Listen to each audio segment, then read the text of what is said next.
back in the day, and the teams from China and other places really had the top notch gymnastics teams. Right. If you remember Olga Corbett and all those people from way back when. And now, of course, as Thinbad alluded to, you have the Simone Biles of the world and all the other young ladies who are looking to emulate Simone.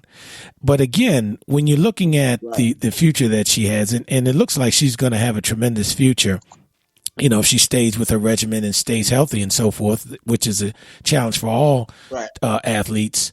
But it looks like she's got a great future in broadcasting and some other things after gymnastics. There's no telling, in advertising and just, it looks bright for her. Mm-hmm.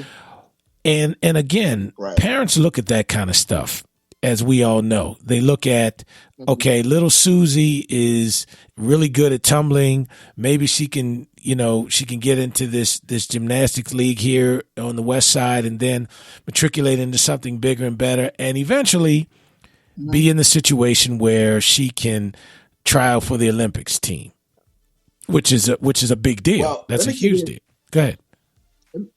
Let me give you an example of one young lady who went to school here in El Paso. Her father's an Alpha, by the way, and I believe they're still living in Las Vegas. She was a gymnast in high school, and I believe she also participated in gymnastics at the collegiate level.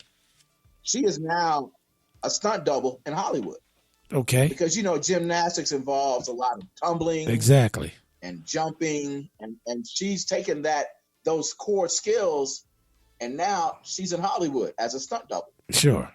So that's one example of how, you take a sport like gymnastics, that there's not a whole lot of monetary reward waiting for someone like that compared to a basketball player or a football player, but she's done very well for herself.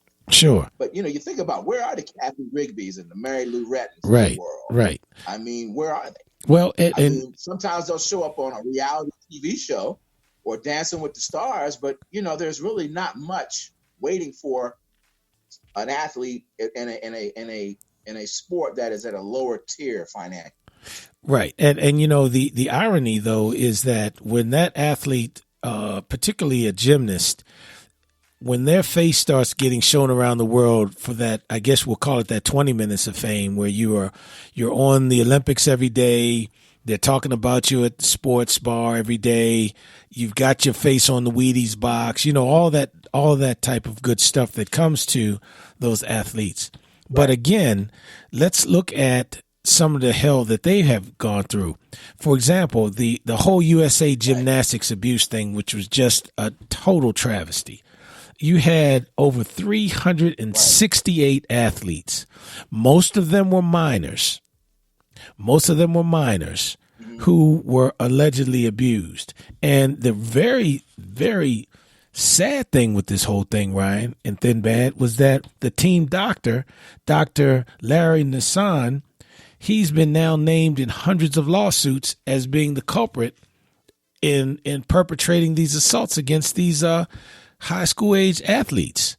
And again, my question is, so what am I willing to sacrifice or put up with as an athlete and a parent just for that 20 minutes of fame? Because I'll be honest with you, I just can't imagine feeling good about myself knowing that I had my daughter in a program and I'm saying, yeah, baby, stick with it.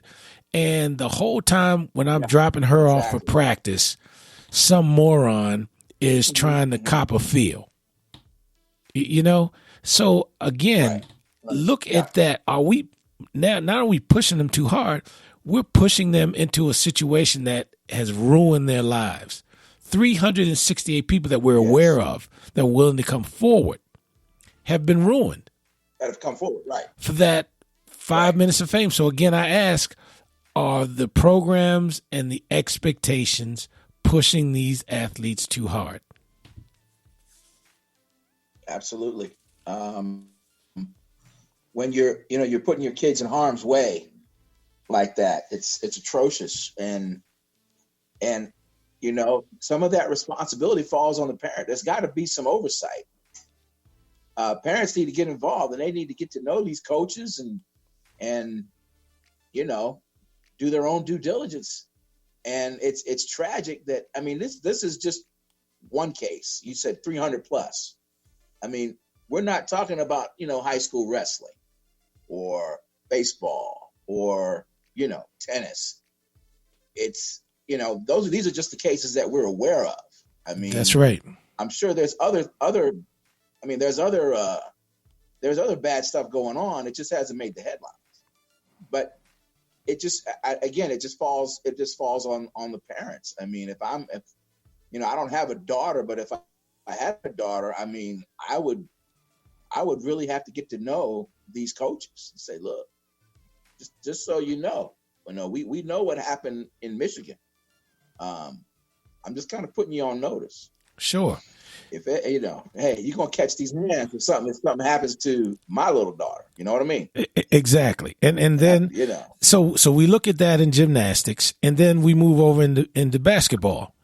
And again, we all watch basketball. We all have had our favorite Final Four teams, and we've had our brackets busted, and we've cheered on Michael Jordan, and now Zane and Steph Curry and Brandon Ingram and all these guys, Larry Bird, all of us have had our favorite ball players over the year. Christy Tolliver, the list goes on and on and on and on. And again, when you look at some of the top basketball programs, for example, back in the day, it was West Philadelphia and Dunbar. And of course, right down in North Carolina, Kinston, North Carolina, Kinston High School has probably put out more pro NBA players than any other place in the country. So there's some really dominating ball playing programs across the country. Mm-hmm. But again, look at the NCAA violations that have happened, because coaches are trying to do underhanded things in terms of recruiting players and getting the next Brandon Ingram or the next Michael Jordan or the next Christy Tolliver, to come to their program. And, almost encouraging kids to, okay, here's what you do, here's what you do, here's what you do, eat it, drink it, sleep it, eat it, drink it, sleep it. So again, at the end of the day, when that young person comes to that situation, now they're facing NCAA violations and all the stigma that's attached to that. And again, are we pushing them too hard? Right. True. That's exactly right. The competition amongst coaches for that talent is just fierce. And they, even as we speak, that somebody's pushing the envelope. Saying, exactly. Hey, if you come here, this is what we can do for you. I mean, I think I look back to the scandal at Southern Methodist University. Exactly. Pony Express. That's right. It was Eric Dickerson who said, half jokingly, I made more as a college athlete than I ever made in the pros. So, it's out there. And now that the NCAA has opened the door, more compliance needs to be put in place, more safeguards, more due diligence. I mean, it's this thing could get out of hand real quick. But some would argue that the remedy for all of the wrongdoing is to put some type of compensation structure in place for college athletes. That's right. And that might cut back on some of the abuses. Well, I see Thin Bad shaking his head, so I'm going to let you jump in there because I didn't mean to take your time up there, brother. No, you did well. That was good. You all were doing it. I was still talking to folks, and then it shut down on me. But one of Dave Miller, who does a lot of programs and dealing with mentoring and some of our young folks, back home in Baltimore, I was asking him, what does he see when he, talks to a lot of these kids? As I said, coming up, we all wanted to play. We all wanted to be like a certain player or something like that. But that was kind of as far as it went. Not a lot of people, even though we had some players that were good players, they for some reason we had a different amount of realism. I guess we kind of knew we were realistic about it. We were good, but we were like, we could play, we could get out there, but it's like it wasn't all that. And he was saying that, folks still there's still young brothers out there who believe that this is the way to the promised land. And he said the allure of that kind of life, of getting into that, is almost as strong as the opioid epidemic in the community. Wow, that's a powerful statement. Yeah, that's what I told him. I said, and he's dealing with these young cats every day. And, and the whole point of then you have to, the deeper question is, well, what is success, or how do you define success, or what is it? What is getting out?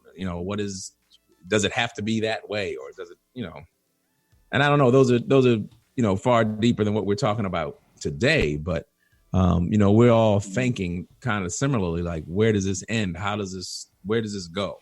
How far, what's the limit? If we're now, however, after so many years thinking about paying college athletes, and then we're looking at the pressure that's put on high school athletes to perform and produce, does it go down to middle school? At what point then? Are we in the Pee Wee leagues next?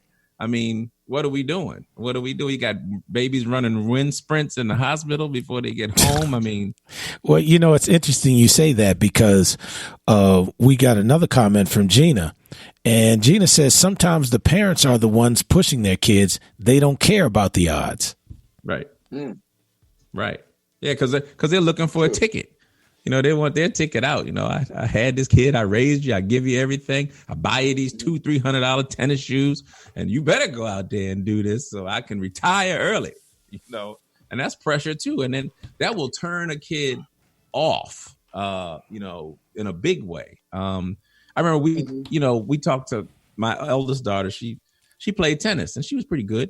And she had always heard, her mom would tell her, you play tennis, you get a scholarship, you can help you go to whatever school you want to go to. And then something clicked, like when she was in the 6th grade, and all of a sudden her academics started picking up. And, she was damn near a straight A student at one point, but she was still playing tennis. She said, well, I got to play and I got to go so I can get the scholarship. I was like, well, you know what, babe? Now your grades are good enough. You can kind of get in. I mean, sports can help, make the difference between, make you a more well-rounded kid, that could make the difference between choosing you over someone else to get into a university. But, when they get older, she's like, I'm taking showers 3 or 4 times a day. I got to wash my hair all the time. My dude's jacked up, and I'm tired of this life. I just want to come on out of that. And so she did. She ended up going to a college that didn't have an athletics program altogether, which let me know how serious she was about, what she wanted to do. She wants to do film. She's in the School of the Arts, and she wants to do film. Okay. School of the Arts. And she was like, she just didn't want that kind of pressure. She didn't, because it got to a point where we started to have to make the decision. Well, is she going to go to a tennis academy? Where they kind of just isolate you and put you over there, and all you do is hit tennis balls with other folks who are just kind of singling minded. And she was like, no, I don't want to lose that social piece. But how do we, there are parents, though, they'll be like, you better go. You better go to this academy. You're going to go, and you're going to like it, mister. Yeah, you're going to like it. You're going to play. And some parents will quit their job and go to manage the kid. Yep. It's all kinds of crazy. Then they get mad that the kid is missing shots. Well, your kid ain't that damn good. Maybe. That's what's wrong. Ease up. Be a parent. You ain't a coach. But you're absolutely right then, Bad. And Brian, well, the time is ticking on us, but we certainly appreciate you coming on tonight and kind of sharing your expertise particularly as a broadcaster in a state where football is king. And we're just so humbled that you took time out of your day to be here with us this evening. And I just want to say thank you. And I'm sorry that Ambezi wasn't here to be a part of this, because she's a sports junkie. And oh my goodness, she's a sports junkie. And she would have loved this. And but she had some other things she had going today as well. So she couldn't be here with us in time, but I know she's going to be listening to the show and hearing the things that you had to share with us. But again, I just wanted to thank you, and hopefully you'll come back on. So, because I know there'll be some other sports issues that are going to be dominating the headlines as we move through the year.